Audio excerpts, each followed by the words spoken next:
Welcome back to Andersen Acres in the Kitchen. Today we're going to make cracked wheat bread. You can make this either by hand or in the bread maker.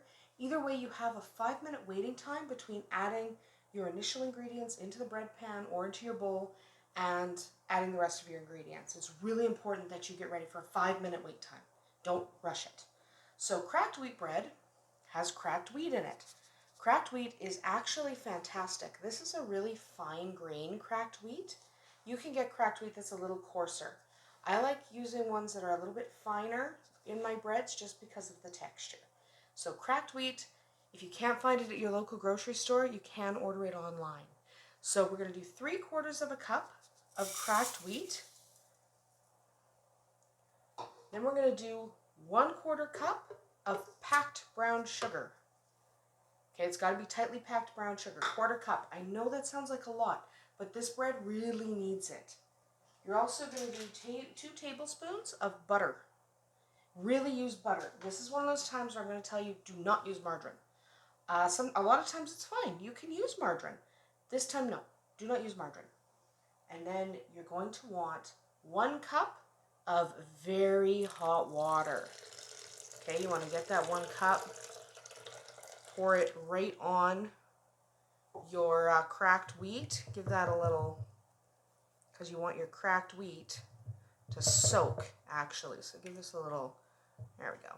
So it looks kind of gross because you have some gross stuff in there. So, you know, it's not, I mean, it's not gross stuff. It's just, it looks gross because the brown sugar dissolves and it kind of gets all, anyway, it's fine.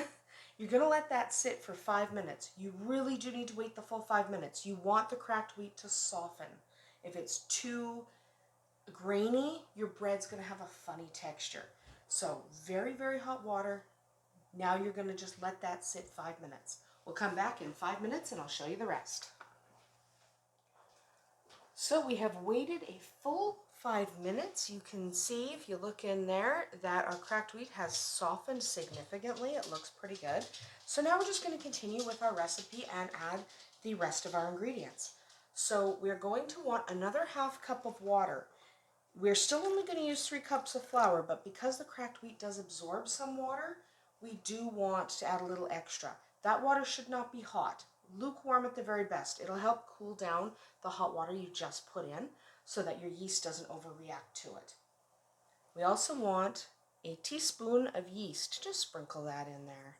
No, it's a teaspoon of salt. I apologize. I was looking at the bowl of yeast and I said yeast. That should be salt. Salt, salt, salt. Don't put yeast directly in the water. This water's still quite warm, so it'll kill the yeast. So salt. That was salt. A teaspoon of salt. Now you're going to put 3 cups of just regular white flour, just all-purpose flour.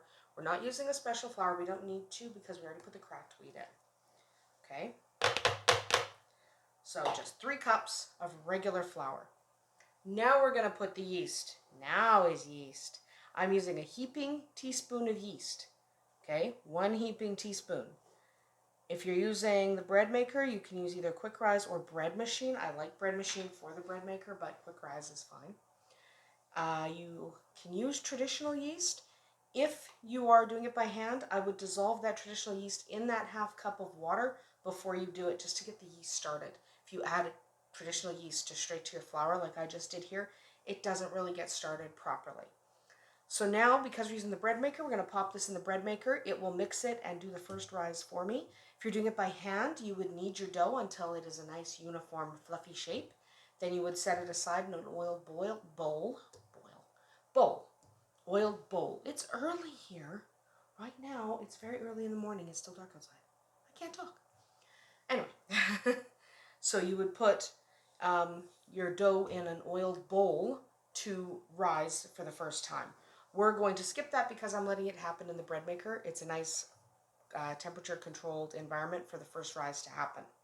So get your dough ready, come back after the first rise, and then we will show you what to do next. All right, so our cracked wheat bread has gone through its first rise. Now we have this dough.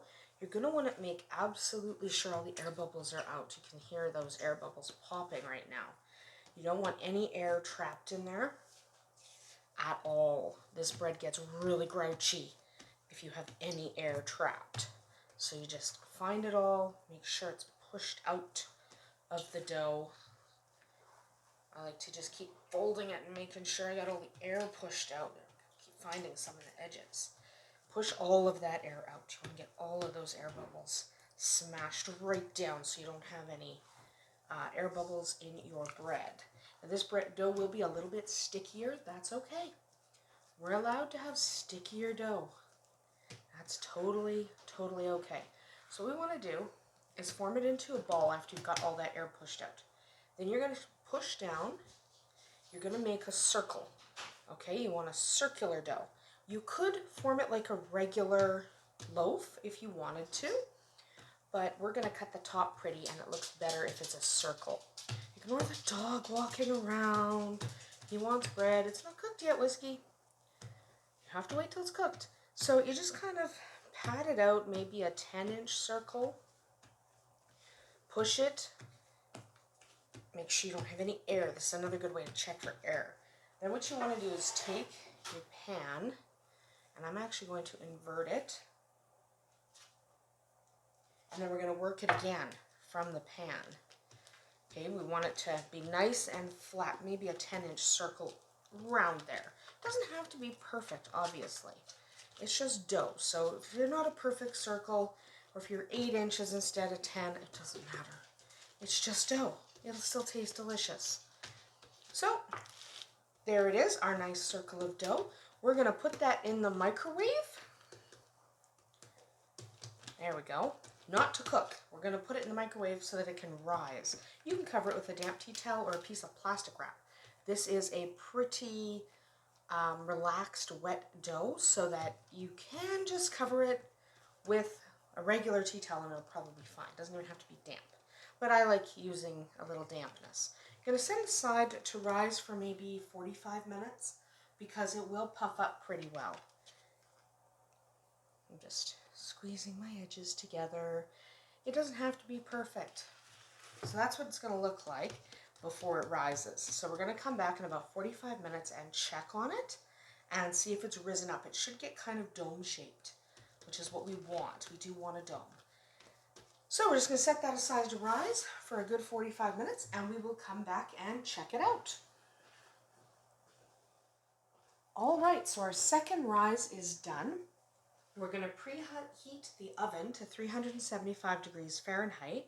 And we're going to take an egg and we're just going to whisk it up. I'm using my basting brush to whisk it because I'm not going to dirty an extra dish. So just one egg, whisk it up for a couple minutes. And then we're just going to coat the bread with it. We're going to make sure it's quite well coated. You don't need to be a thick coat or anything, but a nice coat of egg. Now remember, this is our cracked wheat bread, so it may start to be a little bit dry as it rises, so that's another good reason for the egg wash. And that's because the cracked wheat does absorb a fair amount of moisture. That was the reason for the extra half cup of water that we had to put in the dough in order to get the dough to behave the way we wanted it to behave. So just make sure your edges are all covered in egg. Set that aside. Get some coarse salt. I'm using a sea salt right now. Coarse salt all the way across the top. You can do as much or as little as you want. I'm probably using about less than half a teaspoon. I'm not doing a ton of salt. Now we're going to score the top and we're going to make this an interesting, we're not just going to rip across it. So what we're going to do is we're going to do a crisscross pattern. So pull and then about an inch apart. Do them about an inch apart, an inch and a half maybe. It doesn't have to be too far apart. Just as many as the size of your bread allows. And then quarter turn the pan and do it again. So we're just going to pull, just scoring the top. Now if you wanted, you could do some kind of sesame or poppy seed topping on here. You could even add raisins to the bread if you want. I tend not to like raisins in my cracked wheat, but you could. So now it's scored. Now it's just going to go in the oven for about half an hour. 30 to 35 minutes at 375 degrees Fahrenheit. So we'll come back when that's all cooked and looking great. So our cracked wheat bread is done and out of the oven. It is looking particularly gorgeous. It cooked for 30 minutes on the nose at 375 degrees Fahrenheit. Now it'll be ready for slicing about 20 minutes after it comes out of the oven. So I hope you enjoyed making cracked wheat bread with us today. Give it a try at home. You will be pleased with the results. If you want to see more of these videos, don't forget to subscribe, and we will keep baking for you. See you tomorrow.